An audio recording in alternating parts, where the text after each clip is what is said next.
Salve, torcedor! Chegando com mais um vídeo para o canal e dessa vez para a gente falar sobre os próximos reforços que estão para serem anunciados pelo Vasco. Mas antes de mais nada, espera aquela moral no canal com seu like, compartilhe o nosso conteúdo com seus amigos e demais torcedores e, se puder, vire um membro para nos ajudar a melhorar a qualidade desse projeto. O Vasco está acertando a contratação de 2 atacantes, e de um lateral esquerdo, e provavelmente outras peças serão contratadas até o final dessa janela, que vai até 15 de agosto. Neste boletim vamos falar desses que já estão praticamente certos. Os atacantes Fábio Gomes, do Atlético Mineiro, Gustavo Maia, do Internacional, e do lateral esquerdo Paulo Victor, o PV, também do Colorado. Mas afinal, por que não foram aproveitados por seus clubes? Eles já chegam aqui como apostas ou soluções para o Vasco? Para responder a essas perguntas, eu convidei um repórter que acompanhou de perto 2 desses jogadores, e você verá também aqui a participação do técnico Marcelo Chamusca, que foi o responsável por promover o lateral esquerdo Paulo Victor no profissional do Botafogo. Portanto, peço que fique ligadinho até o final desse vídeo para conhecer todos esses detalhes. Vamos em frente! Bom, a janela está aberta desde o dia 18 de julho, o Vasco vai se preparando para anunciar as próximas contratações. As expectativas são que em breve um pacotão de reforços seja oficializado pelo clube. Isso porque ontem houve a confirmação de que a diretoria está acertando com 3 nomes e vai em busca de outros. Os já acertados são o atacante Fábio Gomes, do Atlético Mineiro. Inclusive o Atlético Mineiro, nesta tarde, comunicou em suas redes sociais o empréstimo do jogador junto ao Vasco, O também atacante Gustavo Maia, do Internacional, e o lateral esquerdo Paulo Victor, também do Internacional. Todos vindo por empréstimo, com o Vasco arcando apenas com os salários dos atletas. Todos, sem exceção, estavam sem espaço em seus respectivos clubes. Isso, inclusive, causa uma certa apreensão ao torcedor, pois o Vasco precisa de contratações que cheguem e sejam solução. Mas até que ponto essas apostas podem ser válidas? Por que os jogadores estavam sem chances em seus clubes? Para responder essa questão, fui ouvir alguns profissionais que acompanharam o dia a dia desses atletas. Inicialmente, vamos focar nos 2 jogadores do Inter, o Gustavo Maia e o Paulo Victor. Para explicar o que ocorreu com eles no time gaúcho, eu convidei o experiente repórter Rodrigo Oliveira, do grupo RBS. O Rodrigo traz para a gente detalhes minuciosos da passagem desses atletas pelo Internacional. Fala aí, Rodrigo. O Gustavo Maia chegou no ano passado como uma promessa revelada pelo São Paulo, que estava no Barcelona. Um jogador promissor e que deu uma amostra pequena, mas positiva. Fez um golaço contra o Corinthians. Era um jogador leve, porém driblador pelo lado. E a amostra pequena encantou a torcida.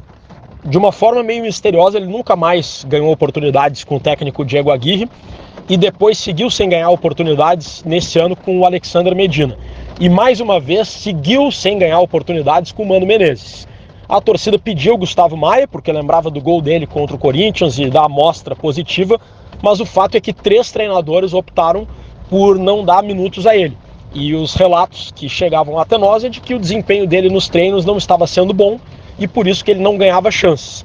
Mas é um jogador que tinha um certo cartaz com o torcedor, e lembrando do gol contra o Corinthians e da performance que ele teve nesse jogo, a gente ficava sem compreender.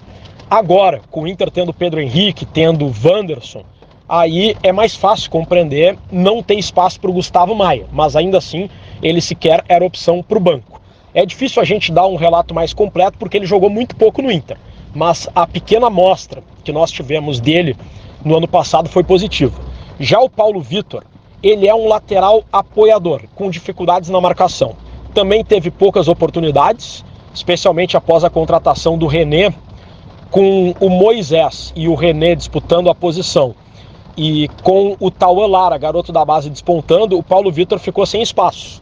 Agora, pegando a experiência do Paulo Victor nos jogos em que ele atuou, é um lateral bom ofensivamente, um lateral agudo, que muitas vezes ataca quase como um ponta esquerda, mas que deixava, por vezes, o time desprotegido na lateral, no lado defensivo.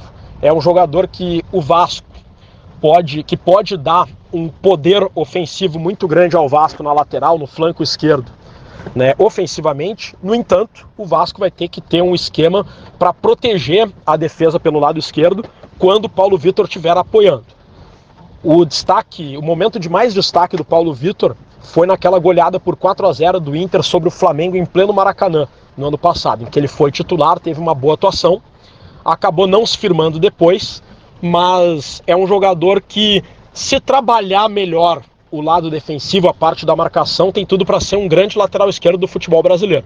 Eu diria que no Inter o que faltou para ele ter mais espaço foi a questão da marcação, mas ofensivamente é um bom jogador. Bom, e para complementar as informações sobre o lateral esquerdo Paulo Vitor, conhecido como PV, eu trouxe um treinador de futebol. Nada melhor que saber de um cara que comandou o PV dentro das 4 linhas, mais informações sobre o jogador. Para falar dele, trago o Marcelo Chamusca. O Marcelo foi o técnico que promoveu o PV no Botafogo em 2021. Ele vinha se destacando no Sub-20 do Alvinegro, para onde foi contratado, né? E o Chamusca resolveu chamá-lo para o profissional. Desde então se destacou, tanto que foi negociado com o Internacional. Confira aí o depoimento do Marcelo Chamusca sobre o Paulo Vitor. No Botafogo, ali no Campeonato Carioca, no início, né, da minha trajetória, a gente estava com dificuldade nessa posição específica, né, lateral esquerdo. O Guilherme Santos estava voltando de lesão, muito tempo sem jogar. Hugo teve uma lesão muscular, a gente perdeu. Eu comecei a utilizar Souza, zagueiro, canhoto ali para fazer a função. Aí Souza acabou pegando Covid e eu fiquei sem nenhuma opção para o setor. Para não improvisar um lateral direito do lado esquerdo, eu tinha assistido alguns jogos do Sub-20 e tinha gostado muito do Paulo Vitor, né, do PV, nos jogos que assisti.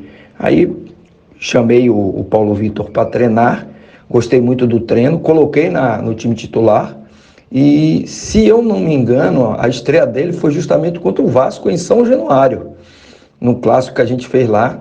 Esse jogo foi 1-1, ele jogou muito bem, é um lateral que tem muita qualidade técnica, aquele lateral que a gente chama de lateral organizador, né, que joga por dentro, joga por fora, mas sabe ver o jogo, tem boa pifada, acha ali quando chega no último terço alguns cruzamentos interessantes, alguns passes interessantes. É um jogador jovem ainda, com um potencial muito grande para desenvolver, mas é um jogador tecnicamente muito qualificado. Na fase defensiva do jogo, precisa evoluir um pouquinho ainda no aspecto tático, natural, até por causa da idade dele. Em um outro momento, às vezes tem algum descuido em relação à parte defensiva. É um jogador que tem boa transição também, quando está no ataque, tem uma passada larga, consegue voltar rápido para fazer recomposição defensiva. Então, ele tem muitas qualidades, mas é um jogador jovem ainda, que ainda está em processo de maturação, ainda está em processo de assimilação de conceitos. Ele vai conseguir ter mais rendimento e mais performance à medida que ele for maturando um pouquinho mais. Mas é um jogador muito qualificado e, com certeza, se concretizando esse negócio aí com o Vasco, ele tem potencial para ajudar. Eu já assisti alguns jogos do Vasco, inclusive eu cheguei a trabalhar no Guarani agora, na Série B, em alguns jogos, né? E ele tem qualidade sim para agregar muito ao elenco do Vasco. E eu dei o colete, coloquei no time titular para ele treinar. Ele treinou muito bem, foi para o jogo, não sentiu um jogo, apesar de ser um jogo pesado assim, né, na casa do adversário, contra um clássico, tudo. Então, um jogador de personalidade. Só para concluir aí em relação ao que eu falei anteriormente. Forte abraço. Agradecendo ao Rodrigo e ao Marcelo Chamusca, desde já, pela participação aqui no canal Detetives Vascaínos. Bom, em relação ao atacante Fábio Gomes, eu vou deixar mais para frente a análise dele por um profissional, pois a pessoa que ficou de me mandar hoje teve um pequeno imprevisto e não conseguiu me enviar a tempo, né, que eu gravava esse vídeo. Mas em relação ao histórico do Fábio Gomes, o que eu pude apurar junto a alguns companheiros, tanto de São Paulo como de Minas, é que o Fábio surgiu como um destaque do Oeste em 2019. Por lá ele fez 15 gols na Série B daquele ano, sendo vice-artilheiro da competição, né? Em 2020, atuou no Japão e terminou a temporada no próprio Oeste. Mas os paulistas acabaram rebaixados para a Série C, né? Apesar dele ter sido o destaque do time. Em 2021, foi emprestado então ao New York Red Bulls, dos Estados Unidos, onde teve um bom rendimento. Com 1,92 de altura, forte na bola aérea, por lá se destacou também saindo da área e ajudando na construção do jogo e com um bom número de assistências. No Atlético Mineiro, não correspondeu às expectativas e perdeu espaço após a chegada do Allan Kardec e outros atacantes. Recentemente, ele teve sondagens de clubes do México e dos Estados Unidos, mas a situação não evoluiu.